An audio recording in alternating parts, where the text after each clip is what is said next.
आजादी के अमृत महोत्सव के वर्ष में मोदी जी ने नशा मुक्त भारत का संकल्प समग्र देश के सामने रखा।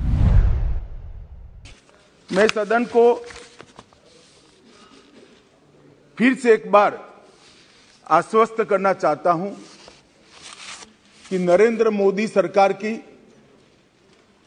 ड्रग के कारोबार पर और उसके मुनाफे से आतंकवाद के वित्त पोषण पर जीरो टॉलरेंस की नीति है।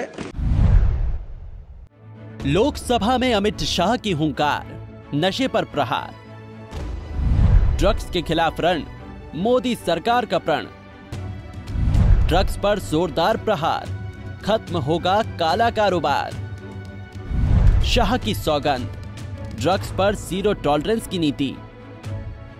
केंद्रीय गृह मंत्री अमित शाह ने ड्रग्स के मुद्दे पर सवालों का संसद में जवाब दिया। अमित शाह ने कहा कि नशा देश के लिए गंभीर समस्या है, इस पर राजनीति नहीं होनी चाहिए।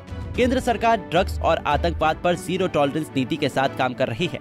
शाह ने कहा कि ये लड़ाई न देश की है, न राज्य की और न ही किसी एक विभाग की है। इस लड़ाई को सबको साथ में मिलकर लड़ना होगा।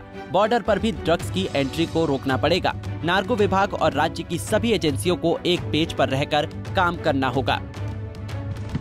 मान्यवर, ये लड़ाई न केंद्र की है, न राज्य की है, न कोई एक विभाग की है। केंद्र सरकार और सभी राज्य सरकार और केंद्र शासित प्रदेशों ने मिलकर ये लड़ाई लड़नी पड़ेगी, क्योंकि इसका परिणाम लाना है तो बहुआयामी लड़ाई लड़े बगैर ये परिणाम नहीं आ सकता है। बॉर्डरों को से भी ड्रग की एंट्री को रोकना पड़ेगा। एयरपोर्ट और बंदरगाहों से भी ड्रग की एंट्री को रोकना पड़ेगा। रेवेन्यू डिपार्टमेंट ने भी सतर्कता के साथ इन टोटो जो योजना बनी है इसका एक हिस्सा बनकर एग्रेसिवली काम करना पड़ेगा।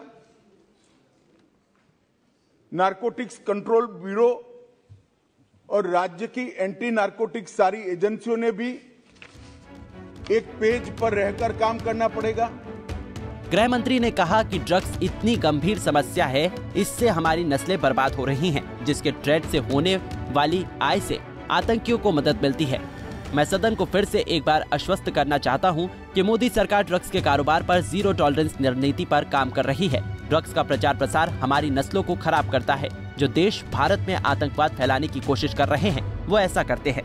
ड्रग फ्री इंडिया का सपना साकार करना पड़ेगा। मादक पदार्थों की समस्या एक गंभीर समस्या है। उन्होंने दावा किया कि भारत में आतंकवाद को बढ़ावा देने वाले देश ड्रग्स से होने वाले मुनाफे का इस्तेमाल करके आतंकवाद फैलाने के लिए उसका इस्तेमाल कर रहे हैं।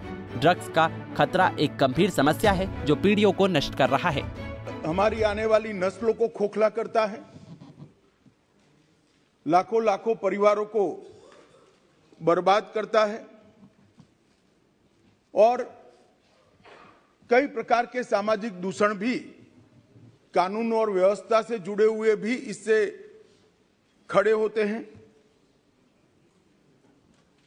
आगे मैंने कहा ऐसे आतंकवाद के वित्त पोषण के लिए भी इसके मुनाफे का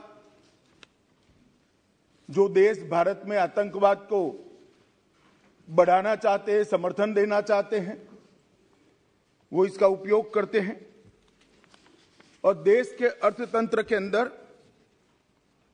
ये डर्टी मनी की प्रेजेंस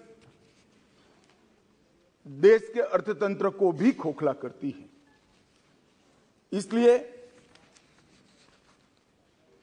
जो नरेंद्र मोदी जी ने, देश के सम्मानीय प्रधानमंत्री जी ने गृह विभाग के सामने एक लक्ष्य रखा है नशा मुक्त भारत का, मैं निश्चित रूप से इस सदन को आश्वासन देना चाहता हूं, आश्वस्त करना चाहता हूं कि लक्ष्य की पूरी परिपूर्ति के लिए हमारी ओर से कोई कसर नहीं छोड़ी। अमित शाह ने कहा कि नारकोटिक्स के फॉरेंसिक एनालिसिस के लिए खास प्रक्रिया बनाई जा रही है। FCRA कानून का जो उल्लंघन करेगा उस पर कार्रवाई होगी। आजादी के 75 साल पूरे होने पर 1,60,000 किलो नशीले पदार्थों को नष्ट किया जा चुका है। 2006 से 2013 तक 23,000 करोड़ की ड्रग्स पकड़ी गई। 2014 से अब तक 97,000 किलो ड्रग्स पकड़ी गई। 13,000 किलो ड्रग स्मगलर के खिलाफ मामले दर्ज किए गए हैं। गुजरात में ड्रग्स पकड़ा जाता है, पंजाब में नहीं पकड़ा जाता है। हम जीतते हैं तो हमारी नस्लों को बचाते हैं और नशे के कारोबारी जीतते हैं तो नस्लें खराब होंगी।